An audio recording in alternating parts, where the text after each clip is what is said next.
Hey guys, welcome back to another iOS development tutorial. In this tutorial I'm going to be talking about how to troubleshoot Xcode when things don't work like you want them to. I'm just going to be showing you guys some quick tips just so like these you can use these before you actually start going into the specifics of troubleshooting something. So I'm just going to call this troubleshooting, and basically what troubleshooting means is it's just when you want to like quickly find a problem. So if you have a problem in your code, or not really a problem in your code but just a problem with Xcode in general, then it's just a way of quickly finding it. So the first tip I have if you have a problem is it shouldn't really be a first tip, but if you're kind of stuck, what you can always do is just quit Xcode by right clicking on it and then clicking quit and then opening it up again, and usually that actually solves a lot of problems.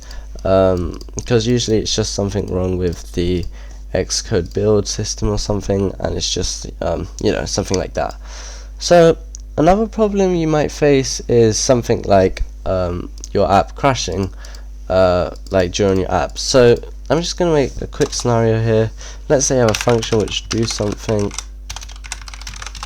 and inside of here I don't know, let's try and reference something which doesn't exist. So I'm going to go here and I'm just going to create let me make a new thing. Just going to add a quick label in there, create a label, and then I'm going to unpair it from here. Going to unpair it there, and now I'm going to try and do something with this label. So let's just do like label dot text is equal to I don't know, test text. Okay, so let's try and do this, and then in the view did loads, let's actually run that function. So if we run this, we should see our app crash, and unable to look up in current state. I do not know what that is. Let's see. Oh, that's probably why.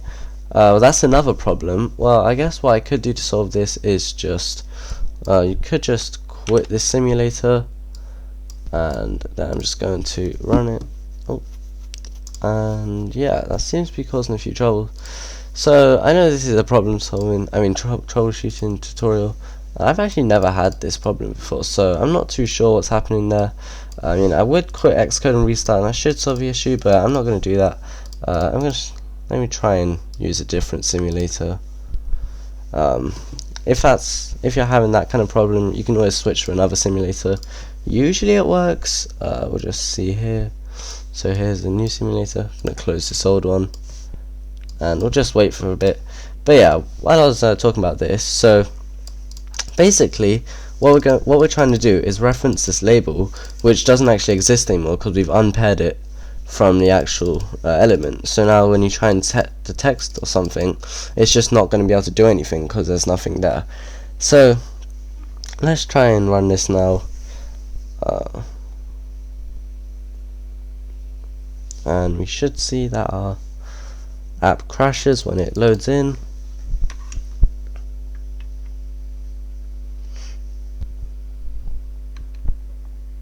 And also, what I want to show you guys is the tracing calls which you can look through.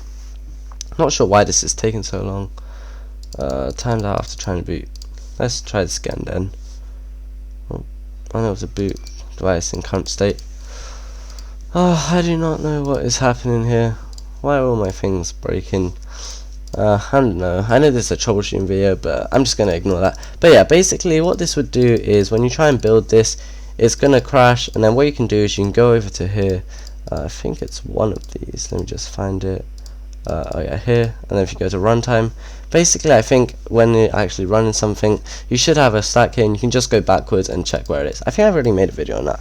So yeah, that's another thing you can do. And then one more thing you can do is if your code is a bit weird, like it's lagging or something, then if you're just trying to create a variable, let names equal to aria, and let's just say it's not like working or something, what you can do is you can build it first, and if that doesn't solve the issue, you actually clean the build folder. So if you do shift plus command and K, that should actually clean the build folder.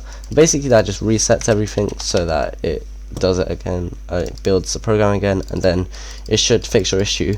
And the final tip I have is that you can actually delete the derived data. So if I go over to Xcode, file, and then project settings, then we go to derived data and click this arrow here, then we click inside of here, and what you can do is, this is basically all of the data for the apps which you've previously made.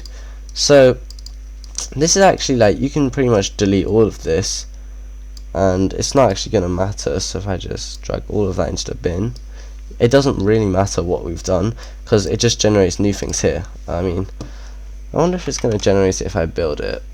Probably not, right? Because it's only going to generate it when it's running, I believe. Oh, it seems to be running, or is that just building it? Yeah. Anyways, let me just check.